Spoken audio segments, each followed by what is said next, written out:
1891 માં 192 વર્ષ પહેલા કોરોના જેવી મહામારી બીમારી હતી એ સમયની વાત છે. એ સમયમાં આ દાદાની સ્થાપના થઈ છે. બરાબર છે. એટલે સાળંગપુર હનુમાનજી કરતા પણ 13 વર્ષ જૂનું મંદિર છે. 192 વર્ષ થયા. ઓકે.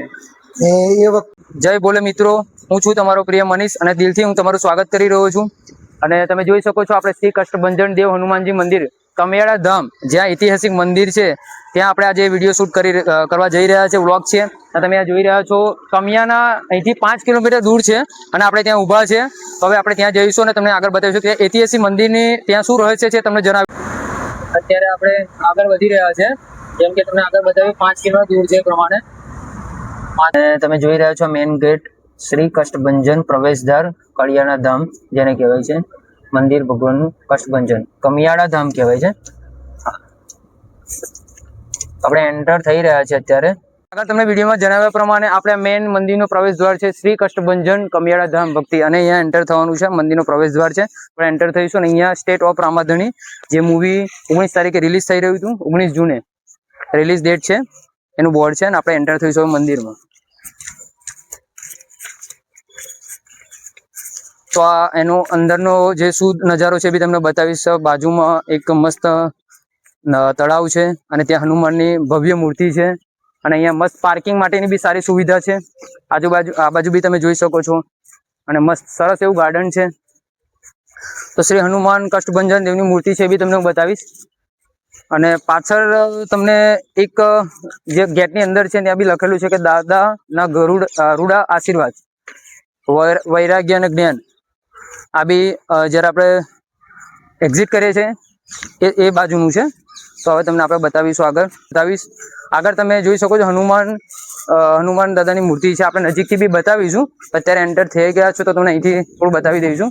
હનુમાન જો સરસ એવું તળાવ છે અને હનુમાન દાદાની ત્યાં મૂર્તિ છે વચ્ચે કષ્ટભંજન દેવની, તમે જોઈ શકો છો. તો કેમેરામેન થોડું નજીકથી આપણે પ્રયત્ન કરો કે બતાવી દઈએ.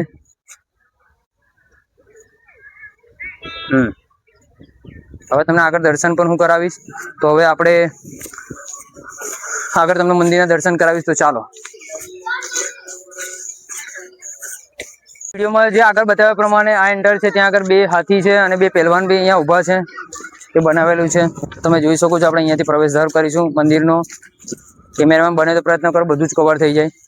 આપણે ત્યાં મૂર્તિ બી તમને નજીકથી બતાવીશું. તો અહીંયાથી એન્ટર થઈશું આપણે.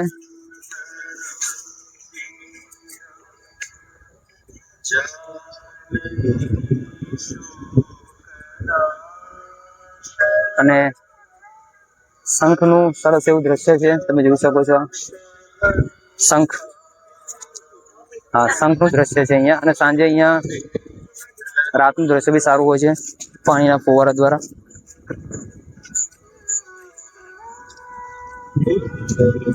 કષ્ટભંજન શ્રી હનુમાન દેવ કમિયાળા ધામ આપણે આવી ગયા છે. તો અંદર એન્ટર થઈશું.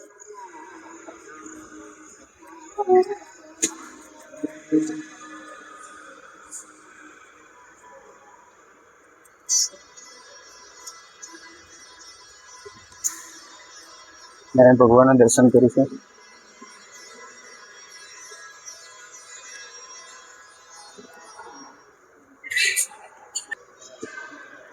ભગવાન હનુમાનની મૂર્તિ સાક્ષાત એ છે જ્યાં આપણા સાળંગપુર છે.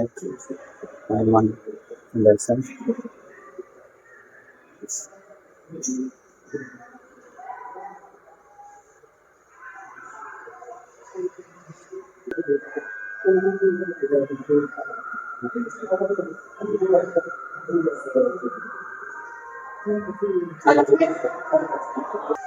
તો આગળ જણાવ્યા મોટીની મૂર્તિ છે મોટી, એ તમને બતાવીશું. તો આગળ કેમેરા દ્વારા આવો. જોઈ શકો છો અહીંયા તળાવમાં મસ્ત એવું નાનું અમથું તળાવ સરસ છે. અને ત્યાં ભગવાનની મોટી વિશાળ મૂર્તિ છે. અને આ તળાવમાં માછલીઓ મમરા ખાવા આવી રહી છે. કુદરતી દ્રશ્ય ખૂબ સરસ છે. અને અહીંયા ભગવાનની મૂર્તિ છે, તો તમે ફેમિલી લઈને સાથે આવી શકો છો. અહીંયા તમે મૂર્તિના દર્શન કેમેરા દ્વારા આપણે કરાવીશું. તો કેમેરામેન મૂર્તિ અને ભગવાનના દર્શન કરાવો. અને ઝરમર સરસ એવો વરસાદ બી પડી રહ્યો છે અહીંયા. ચલો. તો અહીંયા તમે જોઈ શકો છો એક બનાવ્યું છે સરસ એવું.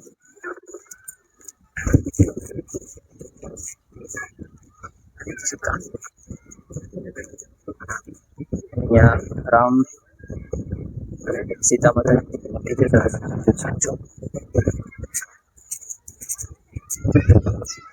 અહીંયા કૃષ્ણ અને રાધાની મૂર્તિ છે એ તમે જોઈ શકો છો.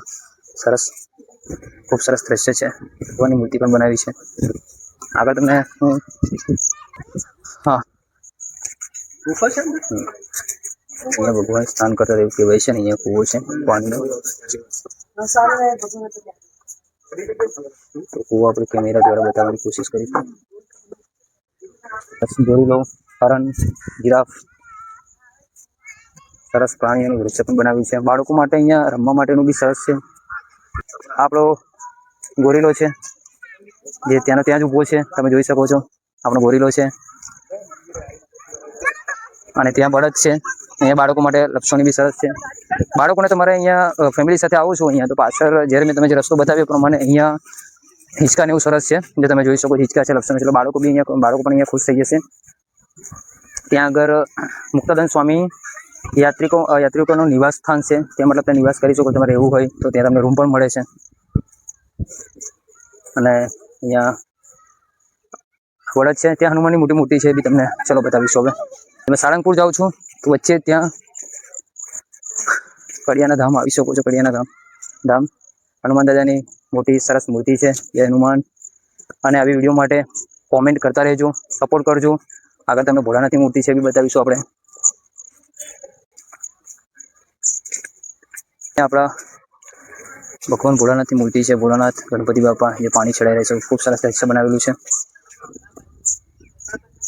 હરિપ્રસાદ સ્વામી જે છે એમની પાસે આ મંદિરનો શું રસપ્રદ ઇતિહાસ છે અને શું એની પરંપરા અને આસ્થા છે, આપણે એના વિશે જાણીશું. તો જય સ્વામિનારાયણ. શું નામ છે? સ્વામિનારાયણ હરિપ્રસાદ સ્વામી. હા, આ કમિયાળા ધામ છે. બરાબર છે. સ્વામિનારાયણ ભગવાન એમના સમયકાળમાં બરાબર 53 ટાઈમ્સ 53 વાર અહીં પધાર્યા છે. બરાબર. સૌથી વધારે ભગવાન સ્વામિનારાયણ કમિયાળામાં આવ્યા. 32 વારે રાત્રિ નિવાસ કર્યો એમને. ઓકે. અત્યારે મંદિરની અંદર હનુમાનજી મહારાજ બિરાજે છે, કષ્ટભંજન દાદા. સાળંગપુર થી પણ 13 વર્ષ પહેલા આમની સ્થાપના થયેલી છે. મતલબ સાળંગપુર પહેલા આ મંદિરની અહીંયા સ્થાપના જૂનું છે. સાળંગપુર થી પણ 13 વર્ષ જૂનું. હા. ગોપાળાનંદ સ્વામીએ પહેલી પ્રતિષ્ઠા હનુમાનજીની કમિયાળામાં કરી. બરાબર છે. અને એ વખતે કોરોના જેવી પ્લેગ મહામારી હતી. હા. લોકો મરી જતા. 2020 નહીં, સંવત 1891 ઓકે. સંવત 1891 માં 192 વર્ષ પહેલા કોરોના જેવી મહામારી બીમારી હતી એ સમયની વાત છે. એ સમયમાં ઓકે. એ સમયમાં આ દાદાની સ્થાપના થઈ છે. બરાબર છે. ઓકે. એટલે સાળંગપુર હનુમાનજી કરતા પણ 13 વર્ષ 13 જૂનું વર્ષ જૂનું મંદિર છે. એટલે 192 વર્ષ થયા. ઓકે. એ વખતે બધા લોકો મૃત્યુ પામતા અને ભક્તોની પ્રાર્થના થઈ. બરાબર છે. તો સ્વામિનારાયણ ભગવાને ગોપાળાનંદ સ્વામીજીને પ્રેરણા કરેલી. બરાબર છે. અને સ્વામી જ્યારે અહીં આવે, આ ગોપાળાનંદ સ્વામી છે, હા હા, ત્યારે ધ્યાન કરવા બેસતા. બરાબર. દાદા બેઠા ને જગ્યાએ.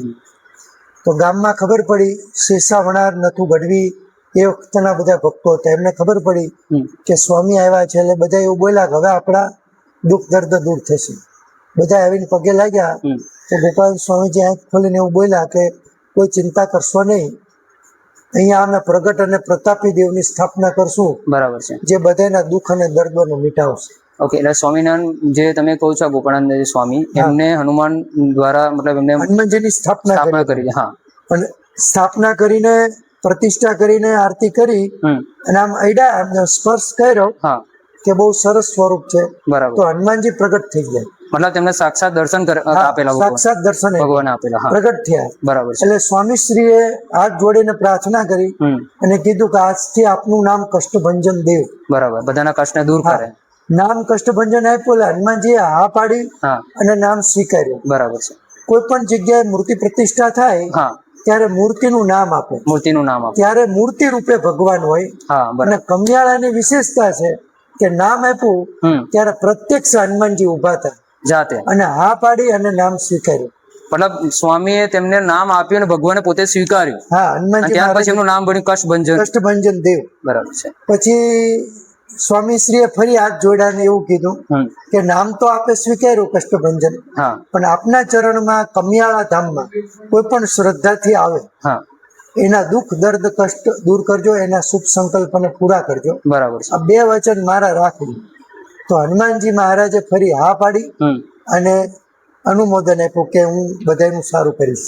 બરાબર એમ કહીને મૂર્તિમાં સ્થિર છે. તે દિવસથી અત્યાર સુધી એ જ જગ્યાએ મૂર્તિમાં સ્થિર છે. ઓકે. અને આપણે આ મંદિર બધું ઉપર બનાવ્યું પણ દાદા એમ નામ છે, મૂર્તિ એનો ત્યાં કોઈ ફેરફાર કર્યો ફેરફાર નથી, ખાલી મંદિરનો ફેરફાર કર્યો છે. પછી મંદિરની પાછળ બી નારાયણ કુઈ છે, જેમાં ભગવાન સ્વામિનારાયણ નાતા. હા. એ જળનો પણ બહુ મહિમા છે. ઓકે. પછી એની બાજુમાં બેસીને સ્વામિનારાયણ ભગવાને માથાના વાળ ઉતરાયા, ત્યાં એમના ચરણ પગલા છે. બરાબર છે. અને બીજી 2 ડેરીઓ છે, ત્યાં 2 આંબા હતા. અને 8 દિવસ સુધી સ્વામિનારાયણ ભગવાનને ઝુલાવેલા. બરાબર છે. અને રામનવમીનો ઉત્સવ કરેલો, ત્યાં આગળ રામનવમીનો ઉત્સવ કરેલો છે. ભગવાન સ્વામિનારાયણ બોલેલા કે આ જગ્યા વૃંદાવન તુલ્ય છે. વૃંદાવન ગ્રંથોમાં એનો મહિમા છે. ધન્ય ધન્ય ત્યાંના હરિજન વળી ત્યાંની ધરા ધન્ય ધન્ય, તે તો તીર્થ ભૂમિ ગણાય વ્રજ તુલ્ય સદા. ભગવાને કીધું આ વૃંદાવન જેવી હંમેશા વખણાય. વૃંદાવની બરાબર. દાદાના વિશેષ 2 કાર્ય છે. એક, કોઈના ત્યાં બાળક ન હોય તો લોકો અહીં માનતા રાખે, અને એમને ત્યાં બાળકોના જન્મ થાય છે. બરાબર છે. લોકો અહીં તુલા કરી જાય બાળકોની, સાકર તુલા, કોઈ પેંડા તુલા. અને ધંધાકીય શારીરિક તકલીફ હોય તો પણ દાદાને લોકો પ્રાર્થના કરે. કષ્ટભંજન દેવને અહીંયા કોરોનામાં પણ અહીં કોઈ તકલીફ પડે નહીં. બરાબર છે. આ એનું મહત્વ છે. અને હનુમાનજી મહારાજ સાક્ષાત બિરાજે છે. બરાબર. 2015 પછી એમની ઈચ્છાથી જ આખું આ બધું વસ્તુ બની છે. ભોજનશાળા ઉતારા વગેરે બધું જ બન્યું. તો સ્વામી હરિપ્રસાદ સ્વામી આપણે જણાવ્યા પ્રમાણે આમ ઇતિહાસ છે, બરાબર છે. અને અહીંયા આ મંદિરે તમે જેમ સાળંગપુર જાઓ છો એ પ્રમાણે અહીંયા બી આ મંદિરે આવો અને અહીંયા મંદિર જે સ્વામી જે કીધું આપણને અહીંનો ઇતિહાસ એ પ્રમાણે તમે આવો અને દર્શન કરો અને પોતાનું જે બી કષ્ટ છે અહીંયા દૂર થાય છે. અને ભગવાન અહીંયા સાક્ષાત પ્રગટ થયેલા છે, જેમ આપણે સ્વામીજીએ કીધેલું છે. અને એમને પોતાનું નામ ભગવાનને જ્યારે સ્વામીજીએ કીધું તેમને સ્વીકાર્યું પોતે, ભગવાને પ્રગટ થઈને. આજ દિવસ સુધી કોઈ લુલું લંગડું જન્મ્યું નથી અહીંયા ગામમાં. 200 વર્ષના ઇતિહાસ. 200 વર્ષના ઇતિહાસમાં. તો આજના દિવસ માટે આ વિડીયોમાં આટલું છે. અને અહીંયા મંદિરે આવો અને સપોર્ટ કરો. જય સ્વામિનારાયણ, જય કષ્ટભંજન દેવ. આવી વિડીયો માટે સપોર્ટ કરો. કોમેન્ટમાં લખો જય શ્રી રામ, જય હનુમાન, જય ભોલે. પણ મને સપોર્ટ કરો અને ભગવાનનું નામ લખો અને કોમેન્ટને ભરી દો. આ વિડીયો તમારા માટે હું સરસ વિડીયોના માધ્યમથી શેર કરાવી. ઐતિહાસિક મંદિરોમાં શું છે અને ઇતિહાસ શું છે, હવે હું દર સન્ડે તમારા માટે કંઈક નવું લાવતો રહેશું. તો સપોર્ટની જરૂર છે, સપોર્ટ કરતા રહેજો. તો